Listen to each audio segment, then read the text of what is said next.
Diz assim a palavra de Deus: de onde vêm as guerras e discórdias que há entre vós? Será que não vem dos prazeres que guerreiam nos membros do vosso corpo? Cobiçais e nada conseguis, matais e invejais e não podeis obter, brigais e fazeis guerras, nada tendes porque não pedis, pedis e não recebeis porque pedis de modo errado, só para gastardes em vossos prazeres. Infiéis, não sabeis que a amizade do mundo é inimizade contra Deus? Portanto, quem quiser ser amigo do mundo, se coloca na posição de inimigo de Deus. Ou pensais ser sem motivo que a Escritura diz: o Espírito que Ele fez habitar em nós tem muito ciúme. Todavia, Ele nos dá maior graça. Portanto, Ele diz: Deus se opõe aos arrogantes, porém dá graça aos humildes. Assim sujeitai-vos a Deus, mas resisti ao diabo, e ele fugirá de vós. Achegai-vos a Deus, e ele se achegará a vós. Pecadores, limpai as mãos, e vós, que sois vacilantes, purificai o vosso coração. Entristecei-vos, lamentai e chorai, que o vosso riso se transforme em lamento, e a vossa alegria em tristeza. Humilhai-vos diante do Senhor, e Ele vos exaltará. Oremos mais uma vez. Senhor Deus, fala o nosso coração pela Tua palavra, e que na iluminação do Teu Espírito possamos entender as verdades que revelam o Teu Filho. Em nome de Jesus, assim oramos. Amém.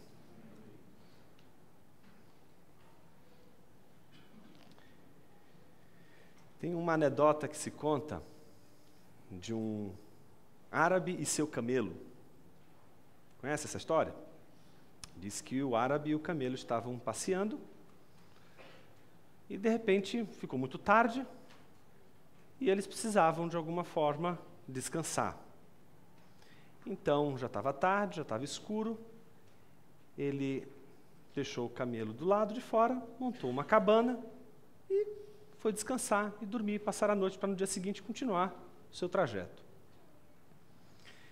De repente, à noite, no meio da noite, ele começa a sentir frio.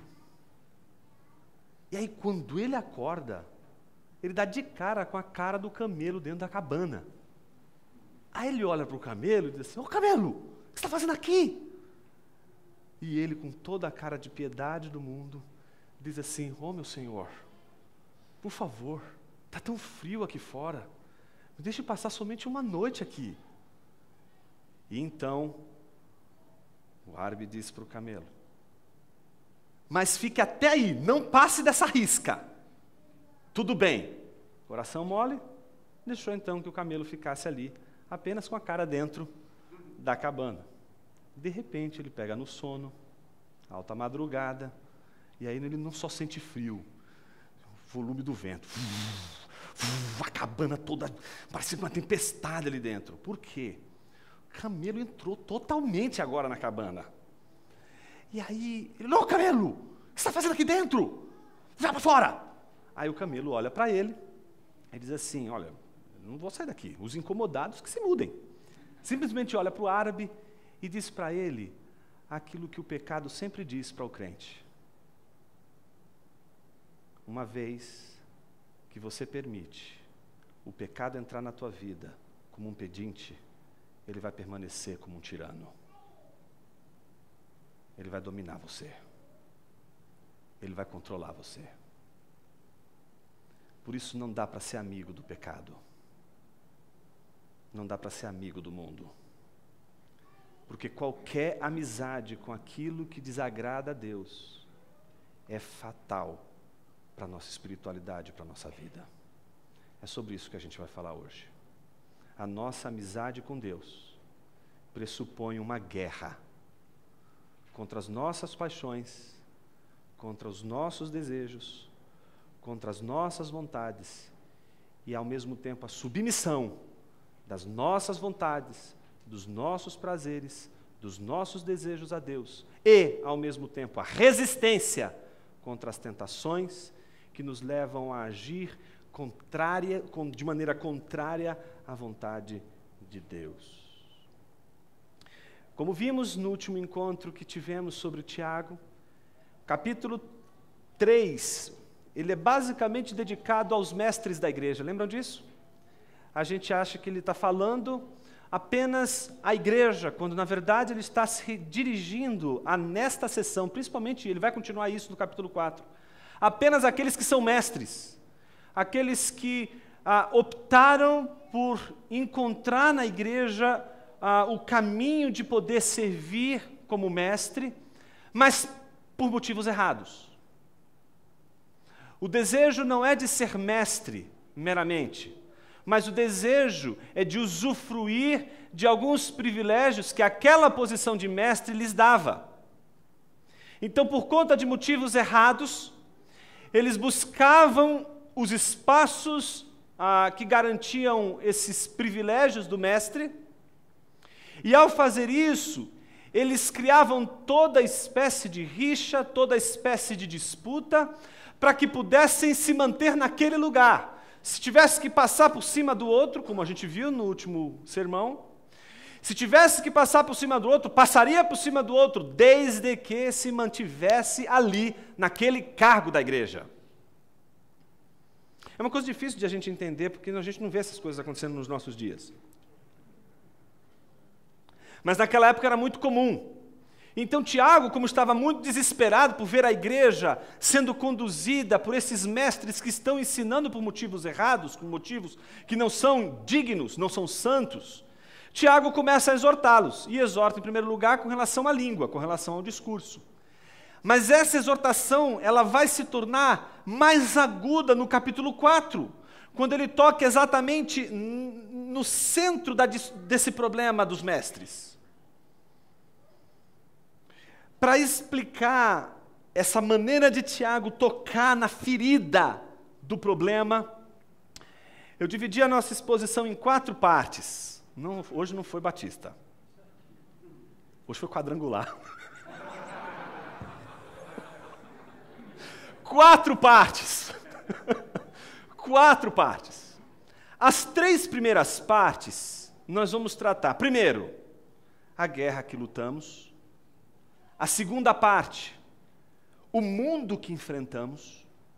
A terceira parte, o poder que necessitamos. E por último, nós vamos considerar 6 armas que dispomos para vencer a inimizade com Deus que nos torna amigos do mundo. Comecemos com a primeira, a guerra que lutamos. Do capítulo 1 ao 3, do versículo 1 ao 3, Tiago diz, a partir de uma pergunta: de onde vêm as guerras e discórdias que há entre vós? Entre vós quem? Ele não está se dirigindo meramente à igreja, mas sobretudo aos mestres, que estão se estapeando. E aqui se estapear é exatamente, eu estou seguindo exatamente o estilo de Tiago.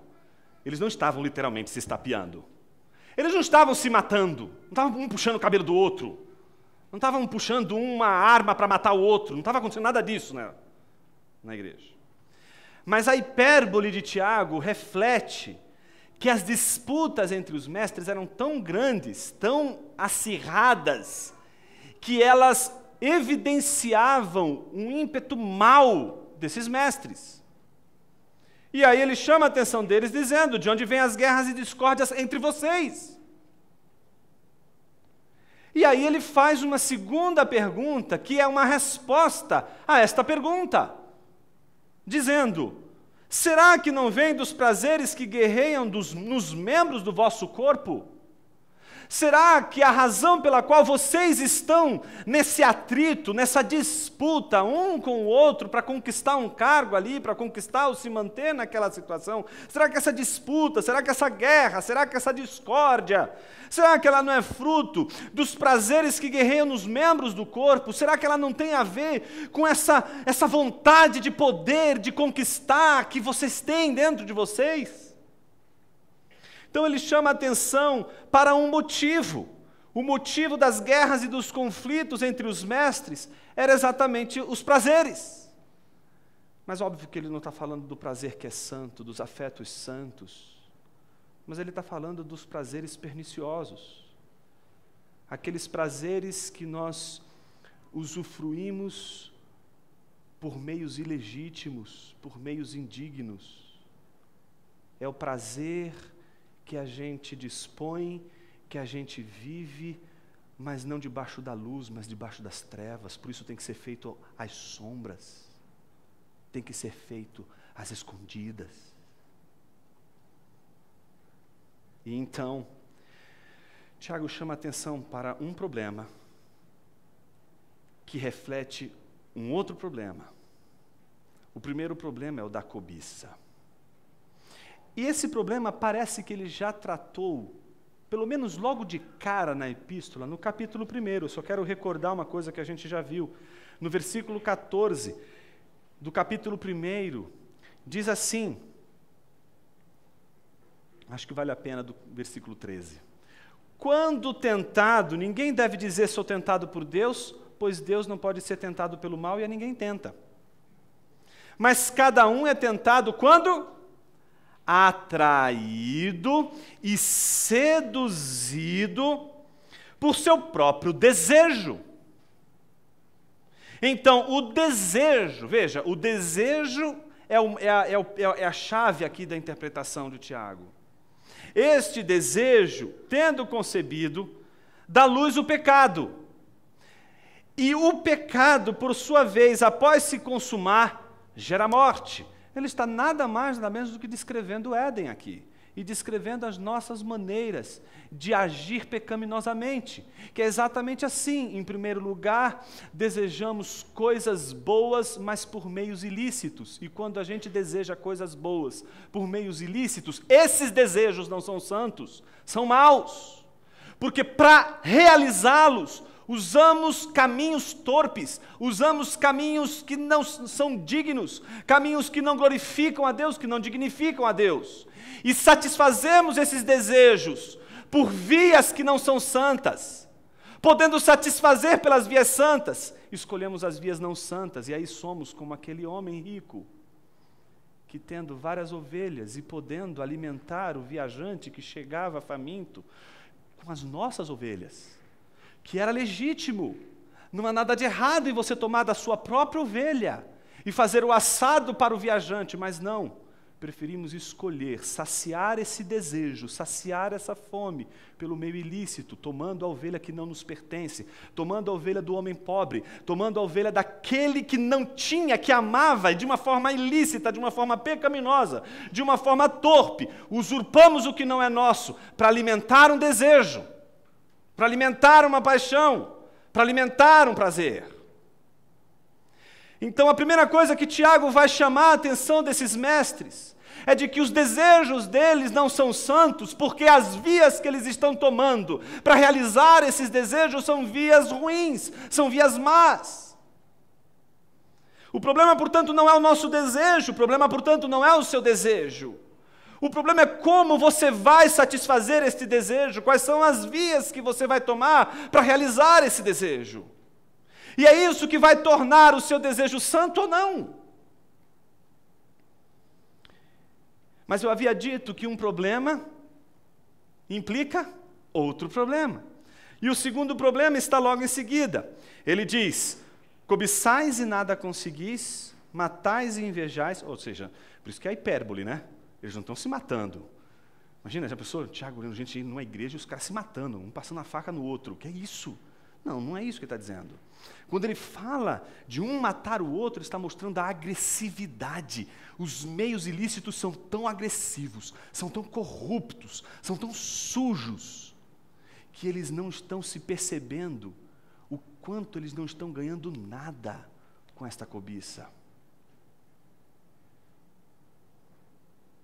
E aí ele conclui com uma frase enigmática, dizendo, nada tendes porque não pedis. O que ele está dizendo para esses mestres? Sabe qual é o problema de vocês? Vocês não oram. E esse é um problema sério dos mestres. Aqueles que gostam de ensinar, mas que não gostam de gastar tempo orando. Isso vai refletir o tipo de ensino que você vai ter para a sua vida, para a sua família, para a sua igreja, para todo o seu entorno. Aqueles mestres se preocupavam em galgar a possibilidade de poder ensinar, mas não estavam comprometidos em orar, com uma oração correta, com uma oração justa. E isso é importante, porque alguém poderia dizer assim, mas Jonas, parece que o texto está dizendo, não é que eles não oravam, eu vou concordar com você em parte. Não é que eles não oravam. Eles oravam mal, e isso se revela no versículo 3, concordam? O versículo 3 diz, pedis e não recebeis, qual é a razão? Porque pedis de modo errado. O que é pedir de modo errado? São aquelas orações que revelam as nossas motivações nada santas. Do tipo, Senhor, faz aquele cara se ferrar. Desculpa os termos, mas eu tive que usar os mesmos termos para você poder entender o que é uma oração aparentemente piedosa, mas com a motivação errada. Você pode estar falando com Deus, mas a sua motivação é carnal, sua motivação é pecaminosa. Você acha que Deus não olha as motivações do nosso coração? Ou você acha que Ele só olha a nossa oração, se ela foi feita de uma maneira correta? Não, Ele está olhando também para as motivações. E as motivações de nossas orações refletem muito aquilo que realmente queremos. As tuas orações podem revelar mais os teus ídolos do que Deus.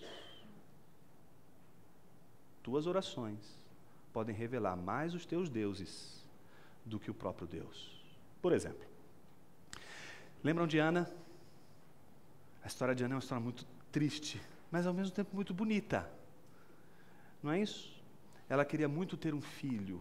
Esse era o desejo de Ana. Mas Deus deu para Ana uma coisa que não satisfazia Ana por completo. E o que Deus tinha dado a Ana e que não satisfazia Ana por completo? O amor de Eucana. A Bíblia diz que o contrário aconteceu com Penina. Deus deu a Penina o que Ana não podia ter e queria. Ela pôde dar filhos para Eucana. Mas Deus não permitiu que Penina tivesse aquilo que sobrava em Ana, o amor de Eucana. E aí você tem o triângulo montado, o triângulo das insatisfações. Está percebendo? Uma pode dar filhos, mas não tem o amor de Eucana. Outra não pode dar filhos, mas tem o amor de Eucana. E nessa história, quem está sofrendo? Os três, porque Eucana ama quem? Ana, mas ao mesmo tempo percebe que aquilo que Ana tanto quer lhe dar, a Penina lhe deu, que são os filhos. Então, algo grave acontece no dia da festa, das celebrações. Não é? Penina sempre aproveitava a oportunidade para irritar e provocar, para criar guerra, para disputar, para lutar contra Ana. Pelo que Ana ficava extremamente angustiada, extremamente triste, por motivos absolutamente óbvios. Naquele contexto, uma mulher como Ana não poder gerar filhos era visto como uma madre infértil, e aí as outras mulheres pensavam, e ela principalmente pensava, por conta de todo o contexto social, que ela era uma pessoa inferior às demais. Ela não conseguia, ela ainda não tinha o verdadeiro evangelho que nos faz descobrir a nossa verdadeira dignidade. E então Ana ficava desesperada, e quem Eucana notava o desespero? De quem ele amava, que era Ana. A gente nunca olha para o sofrimento de Penina, porque a gente sempre fica conduído com Ana pelo fato de Ana não poder dar filhos a Eucana. E então a gente julga o sofrimento de Ana como sendo tão terrível que ele não poderia jamais ser preterido em relação ao sofrimento de Penina. O que é o sofrimento de Penina? É só ela não ter o amor correspondido. Mas o fato é que o texto bíblico nos revela o sofrimento das duas. As duas estão sofrendo.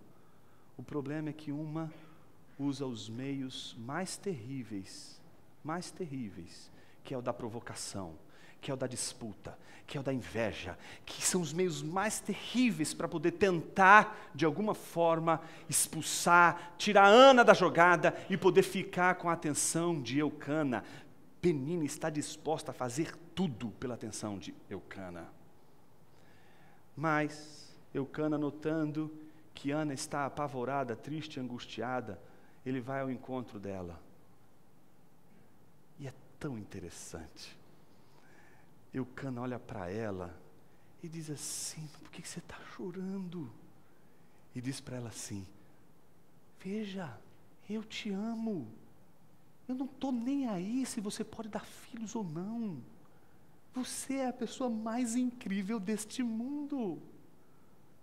Ana, você me é melhor do que 10 filhos. Mas Ana não deu bola para essa declaração de amor. Sabe por quê? Quando o nosso desejo, ele se mistura com a coisa que a gente quer, a gente não consegue ser feliz com as bênçãos que Deus nos dá. A gente não consegue enxergar a bênção de Deus ao nosso redor, porque a gente está com a linha focada ali. E Ana está focada ali, ela quer, e ela entende que se ela não conquistar aquilo, ela não vai ser feliz. O que acontece, você sabe a história, ela começa a chorar num lugar santo, não é isso? Só que quando ela começa a chorar, ela chora de um jeito meio esquisito, não é? Eu vou deixar para você imaginar o jeito esquisito de Ana chorar. Mas foi um jeito tão esquisito, que o sacerdote, quando observa, o que ele conclui? Estava tendo uma festa agora. O som estava rolando lá. E o negócio era rock and roll. Essa mulher aí, ela bebeu mais da conta. E quando ela percebe, ele vai para repreender aquela mulher. Você não pode ficar aqui, você não pode fazer o que você está fazendo. Ela vai e repreende o sacerdote, dizendo: não, meu senhor, eu não estou bêbada. Eu apenas sou uma mulher atribulada e venho aqui derramar a minha alma diante do Senhor. E então o sacerdote permite que aquela mulher, aflita e desesperada, encontre no lugar santo aquilo que ela veio buscar. E a minha pergunta é: o que Ana foi buscar naquele dia? Um negócio com Deus. Ela faz uma oração tão esquisita, e essa oração revela tanto as motivações de Ana. A oração de Ana revela todo o seu coração. Como uma oração de alguém pode revelar todo o seu ser? Agora ninguém mais vai querer orar. Todo mundo vai querer orar em silêncio. Mas tuas orações dizem muito sobre quem Deus é, mas diz muito também sobre quem você é. Então a oração de Ana é uma oração um pouco esquisita, porque ela diz assim: Senhor, vamos fazer um negócio. Eu quero tanto um filho. Me dá um filho que eu te devolvo. Como assim? Você está pedindo para que eu te dê um filho e aí você vai me dar ele de volta? O que está acontecendo, Ana? Talvez, meus irmãos, Ana não quisesse o filho. Porque a crise de Ana não era ter um filho. A crise de Ana era ser mãe.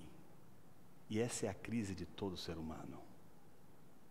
A crise do ser humano não é apenas no ter, mas é sobretudo no ser. Ele é capaz de fazer tudo para ser. Está entendendo? Ele pode escolher os meios mais absurdos para ser. Não é somente para ter, é para ser. E é interessante porque parece que no fundo, o que Ana mais quer não é tanto um filho. Ela quer ver a madre dela inchar como a madre das outras mães incham. Ela quer ver aquele ser crescer. Ela quer ser mãe. E é interessante como a situação termina naquela hora. O quanto a oração é maravilhosa quando a oração ela vem acompanhada da explicitação do nosso ser. Quando a gente ora a Deus. E Ana, ela não está pedindo para Deus por caminhos e por motivos ou por meios ilícitos. Por mais que Ana não consiga e talvez tivesse conta, do quanto ela estava desejando muito mais do que ter um filho, mas ser mãe, por mais que fosse isso, o caminho que ela escolheu para a satisfação desse desejo foi diferente do de Penina. Tanto Penina como Ana estão sofrendo, mas os caminhos que elas escolhem para lidar com o prazer, para lidar com a cobiça, são diferentes. Enquanto outra vai constituir a cobiça com a guerra, com a disputa, com a luta contra o outro, para alcançar o lugar e ser aquilo que o outro está sendo. Do outro lado, a Ana sai desse negócio, sai dessa discussão, e o objetivo dela agora é derramar sua alma diante do Senhor, é orar, é orar. E meus irmãos, como a oração de Ana é poderosa, não? A Bíblia diz que quando ela terminou de orar, o que o sacerdote notou nela? Seu semblante já não era mais triste. Você acha mesmo que Ana ficou instantaneamente grávida depois daquela oração? Jonas, o que você está querendo dizer com isso? Estou querendo confrontar você, que acredita que só vai ser feliz se você tiver a coisa. Quero confrontar você que veio hoje aqui e que acha que só vai ser feliz se sair daqui com a bênção na sua mãozinha.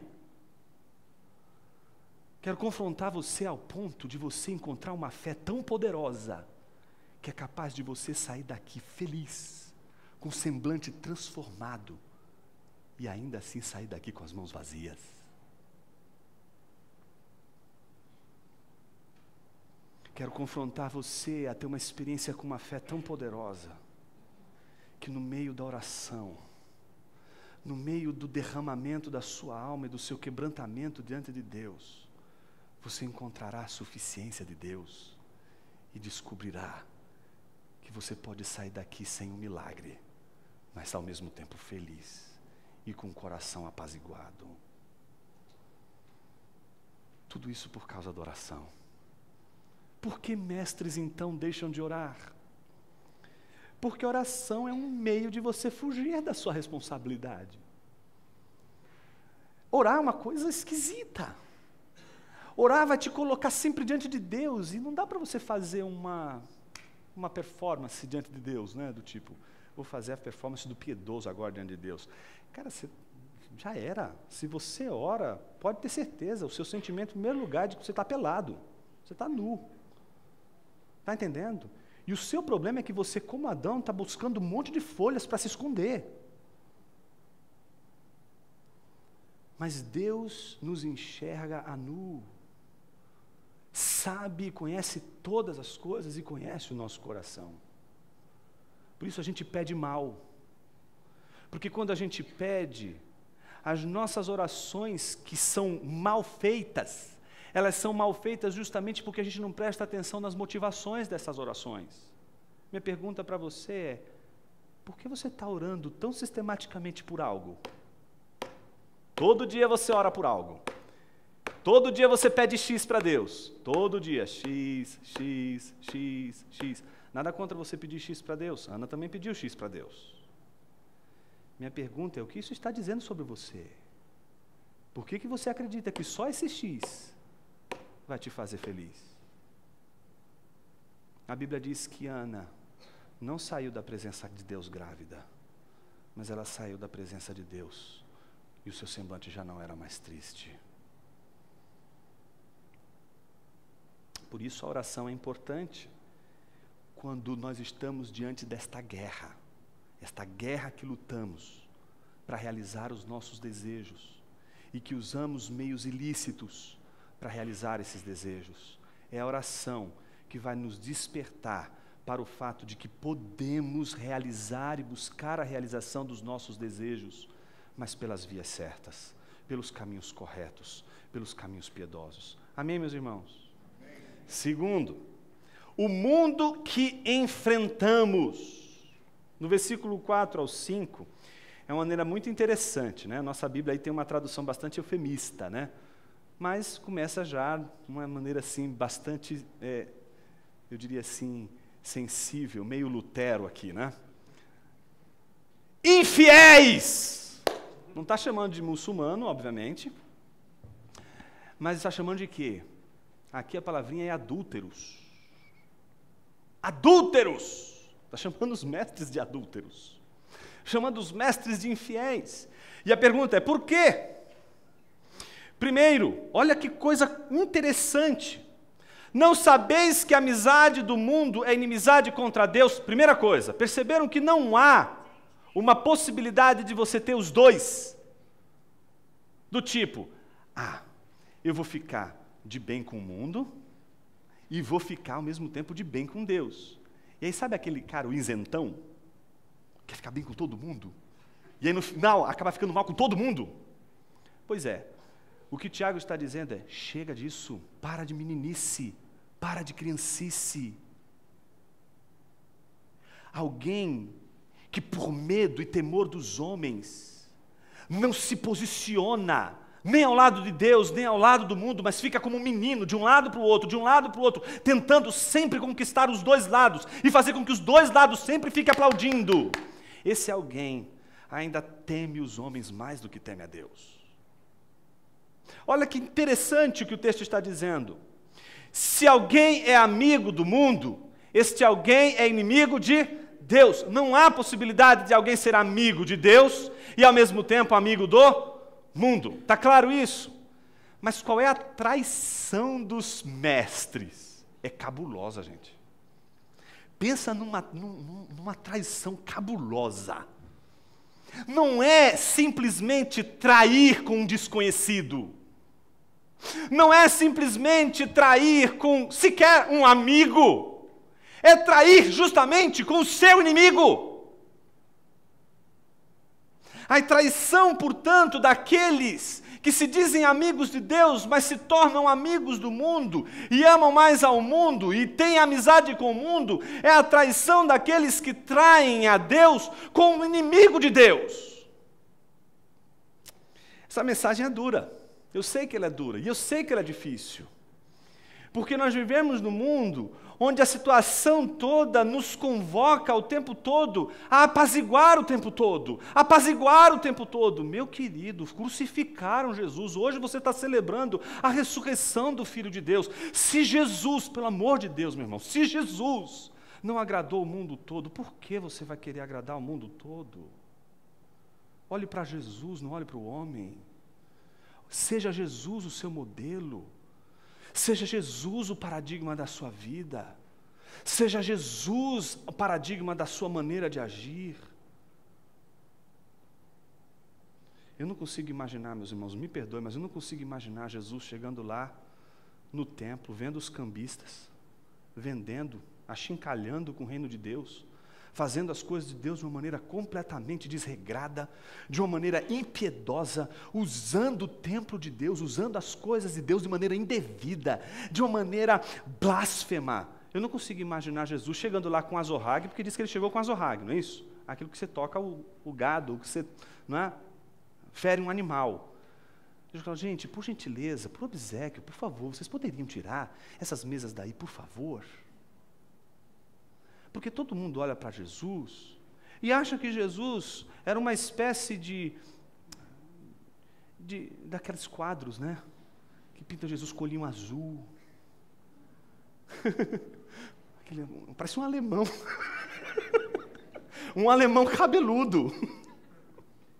Então aí você fica você olha para Jesus e fala assim, puxa, Jesus nunca vai ter uma reação tão assim bruta. Mas ele teve. Ele teve.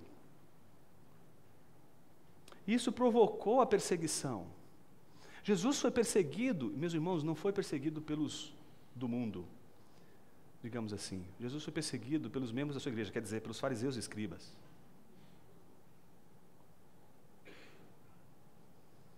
Jesus, ele não foi o exemplo de alguém que tentou esconder os nossos pecados. Mas ele apontou os nossos pecados e por isso a gente o amou tanto. Porque ele não somente apontou o pecado, não somente nos julgou, mas nos redimiu, meus irmãos. Por isso Jesus nunca foi e jamais será o hóspede do mundo. O mundo não hospedou Jesus. O mundo foi julgado por ele. e redimido, como diz Paulo em Colossenses capítulo 1. Então o texto parece ser claro que ser amigo do mundo é trair Deus com seu inimigo. Isso provoca, em contrapartida, como diz o versículo 5, uma surpresa, uma grata surpresa. Ou pensais ser sem motivo que a Escritura diz, o Espírito que Ele faz habitar em nós tem muito ciúme? Aqui a gente precisa gastar um pouquinho de tempo, e eu vou gastar em talvez 2 minutos. Tem 2 possibilidades de interpretar esse Espírito aqui. Ou você interpreta esse Espírito como Espírito humano, e aí você tem uma relativa possibilidade de interpretação desta maneira, e aí não se referiria aí ao Espírito de Deus. Então você tem aí uma minoria que defende essa posição, é defensável, mas uma maioria, e que defende isso com muita, eu diria assim, propriedade, de que não se trata o Espírito do homem, mas se trata do Espírito de Deus.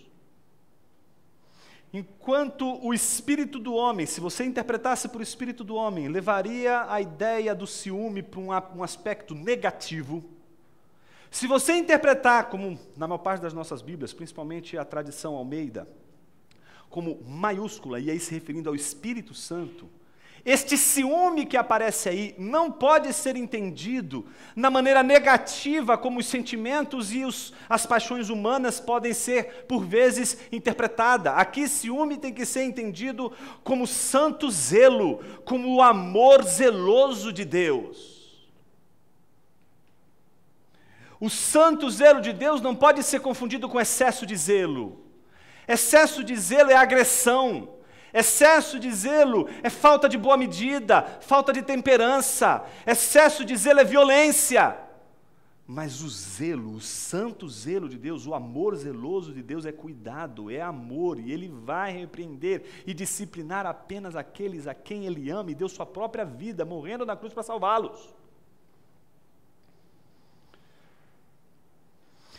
Então, se partirmos do pressuposto de que o amor zeloso de Deus é aquilo que nos faz saber que não podemos caminhar na vida sem critérios, isso nos leva, então, a fazer uma pergunta importante, a pergunta de como eu posso lidar com os meus desejos, porque eu quero fazer o bem e não consigo, porque que na verdade eu quero fazer, eu não consigo, porque escolho os meios errados para realizar aquilo que tanto desejo.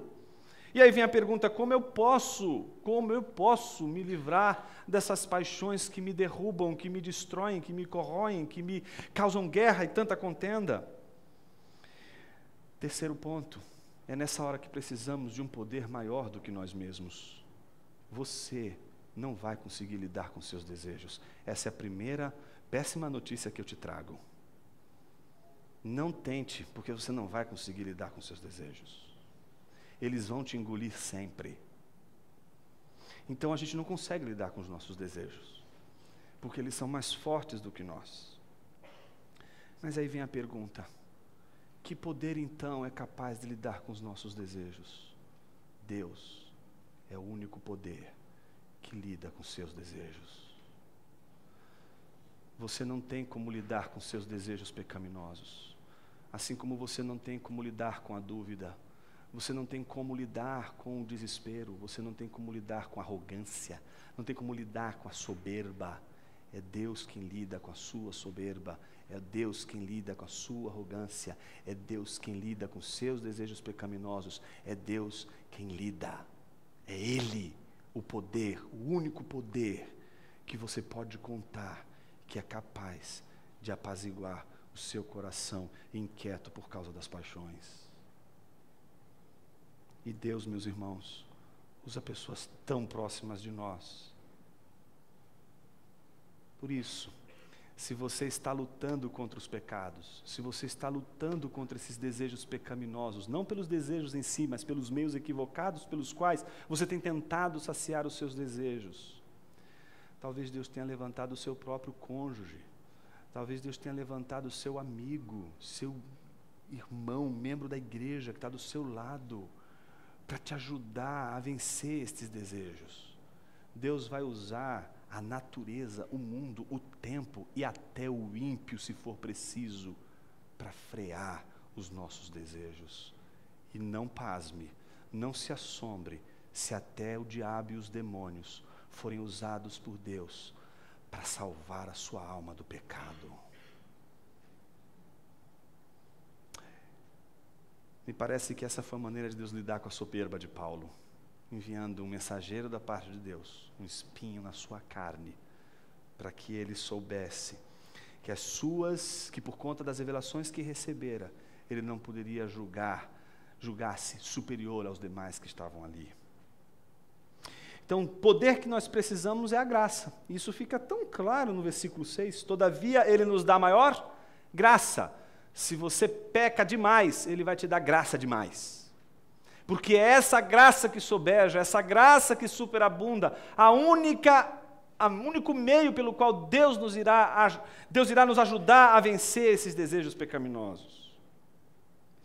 Ao mesmo tempo que a graça maior ele nos dá, ele também diz algo curioso. Deus se opõe aos arrogantes, mas esta graça a quem ele dá?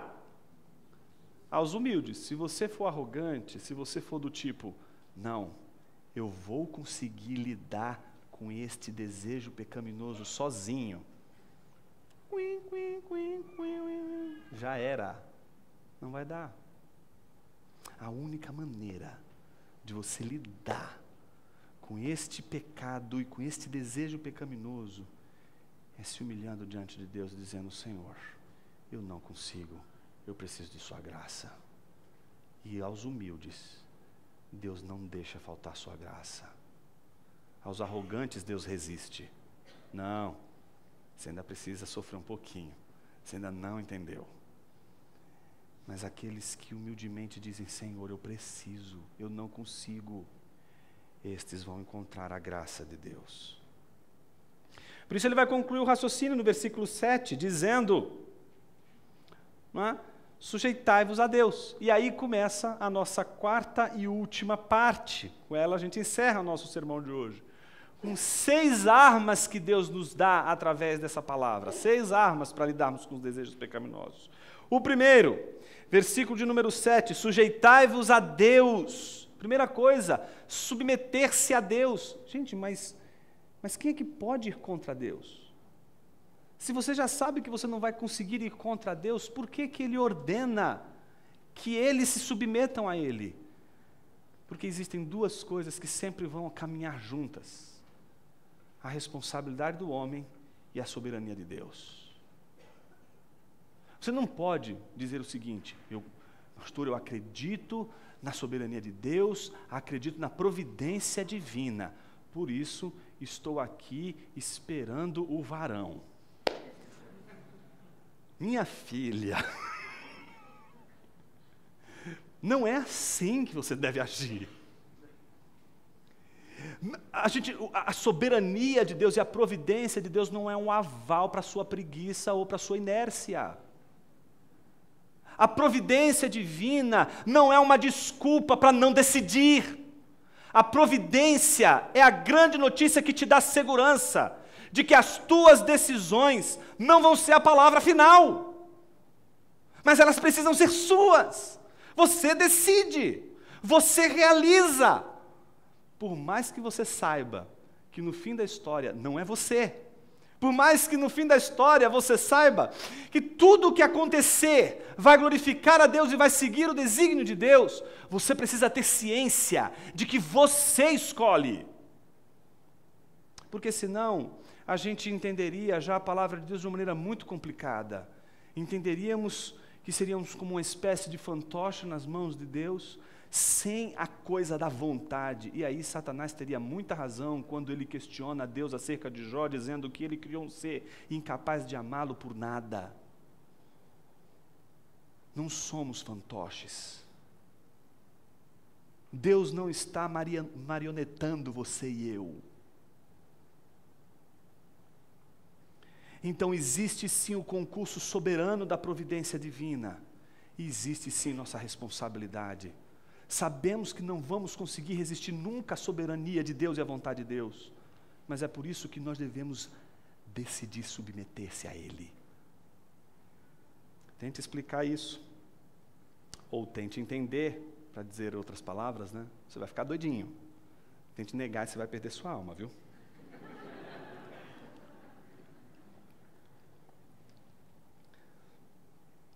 Então, sujeitai-vos a Deus, primeira arma. Não tem como, se a gente quer vencer essa batalha, a primeira coisa é se submeter a Deus, dizer, Senhor, eu não quero mais guerrear contra o Senhor. Minha vontade está aqui, rendida ao Senhor. Pronto, primeiro. Segundo, resistir. E o texto diz, versículo de número 7, resistir ao diabo e ele fugirá de vós. Então, mais uma vez, resistência e submissão andando juntos aí, né? São duas armas que devem andar juntos. Se você se submete a Deus, você já está resistindo a Satanás. Se você está resistindo a Satanás, você então está submetendo-se a Deus. Então, se você usa a primeira arma, a segunda vem de brinde. Tá bom? É assim, se submeta a Deus e automaticamente você estará resistindo a Satanás. Resista a Satanás e você estará sumariamente submetendo-se à vontade de Deus. Qualquer um dos dois que você escolher, você vai ganhar o outro de brinde. Terceira arma, versículo de número 8, a parte A, achegai-vos a Deus. Como assim? Não é Ele que vem até nós? Como assim me aproximar de Deus? Como assim me lançar em direção a Ele? Mais uma vez, é nossa responsabilidade buscar a face de Deus. Às vezes a gente diz assim, não, e essa é a graça barata. A graça barata é aquela que vai dizer o seguinte, não, Deus faz tudo e eu fico aqui só de protagonista, ouvindo, né, o que Deus está fazendo e vendo o que Ele está fazendo. Não, não. A graça preciosa revela a sua vontade de buscar Deus. Revela exatamente a regeneração como princípio que alimentou a tua vontade de buscar Deus, de se encher da presença de Deus, de ler as Escrituras, de se envolver com as coisas de Deus, de tomar tempo da sua agenda para que a sua mente seja ocupada com as coisas de Deus, para que você prove de algo superior, para que você prove de algo belo, de algo majestoso, de algo digno, inclusive de dar sua própria vida.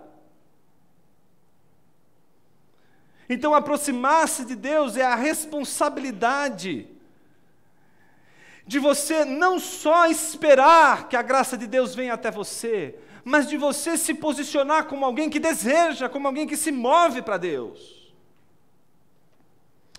E quando você se mover, você vai descobrir que foi Ele que te moveu. Quarta arma, parte B do versículo 8. A palavra de Deus diz, pecadores, limpai as mãos. Que coisa, né? Como é que alguém que está com a mão suja vai se limpar? Ele precisa de água para isso. Ele vai limpar suas mãos. Mas aqui é muito mais do que a limpeza que diz respeito a uma sujeira nas suas mãos. Não é uma questão de higiene, é uma questão cerimonial. Então, quando diz, pecadores, limpai as mãos, e vós, que sois vacilantes, purificai vosso coração. O movimento todo aqui não pode ser o do legalismo. Aquele movimento de você criar uma moral cristã que você julga ser a perfeita, e então você vai praticar exatamente essas regras que você enxerga como sendo as regras que representam a moral cristã, para daí dizer, está vendo? Eu mereço Deus. Não. Essa purificação e essa santificação não parte desse pressuposto.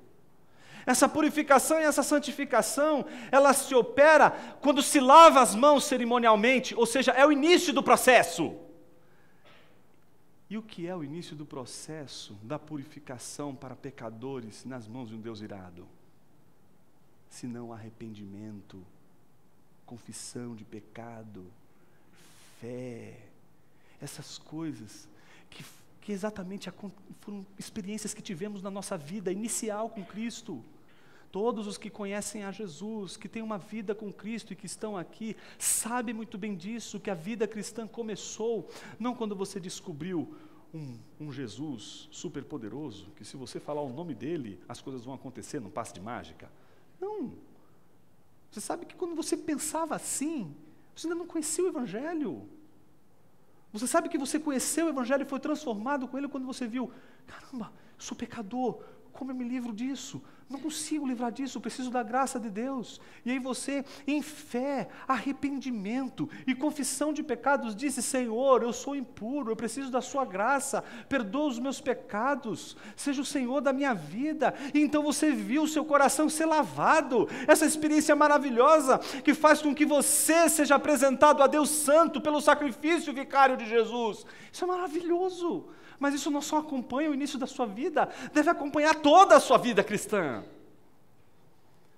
Então, quando os nossos desejos, que em si não são maus, mas que se tornam maus pelas vias erradas que tomamos para realizar esses desejos, nós descobrimos que a santificação, e essa purificação acontece quando nós, em primeiro lugar, confessamos o nosso pecado, pedimos perdão a Jesus, e em fé e arrependimento, dizemos a Ele: Senhor, me ajuda, tem misericórdia de mim. Por isso, se você está hoje aqui, nunca entrou numa igreja, ou já entrou várias vezes numa igreja, mas nunca conseguiu ver o tamanho da sujeira do seu coração, e hoje está se percebendo como um homem pecador, e percebendo que os seus desejos estão sendo alimentados pelas vias mais espúrias, mas hoje, diante dessa consciência do pecado, se arrepende dele, a boa notícia de que há perdão para você e há redenção para você. E essa redenção foi feita por meio da obra de Jesus Cristo, que nos perdoou os pecados, nos lavou pelo sangue regenerador. O que isso significa? Significa que você tem como arma na sua própria vida de luta contra os desejos pecaminosos o arrependimento, que te inicia a vida cristã, mas ao mesmo tempo também garante que a purificação seja algo sempre presente no seu dia a dia. Quinta arma: quebrantamento. Versículo 9. Entristecei-vos, lamentai e chorai, que o vosso riso se transforme em lamento e a vossa alegria em tristeza. Sabe quando você vai descobrir que você está realmente perdido? Quando os desejos e os caminhos tortuosos que a gente toma para realizar esses desejos já não nos causa mais escândalo. Mas se há dor, se há tristeza, se há quebrantamento, você tem uma arma a seu favor. Deus não rejeita um coração quebrantado e humilde. Um coração quebrantado e humilde, Deus sempre vai responder, sempre vai alcançar. Versículo 10 encerra com a última arma, e essa é belíssima. Humilhai-vos diante do Senhor. Mas depois de tudo que a gente ouviu agora, eu ainda vou ter que me humilhar. Mas eu não estou humilhado. Preste atenção. Humilhai-vos diante do Senhor. Por quê? Alguém poderia fazer como, por exemplo, um fariseu ou um hipócrita faria no meio de uma oração. Viu que tem plateia. Senhor, eu sou uma porcaria. Senhor, eu não valho nada. Não é esse tipo de humilhação. Não é esse tipo de auto-humilhação que Tiago está falando. Tiago está falando daquela auto-humilhação que se faz diante de Deus e tão somente de Deus, ponto final. Não tem plateia para essa auto-humilhação. Porque diante da plateia é fácil se humilhar. Mas como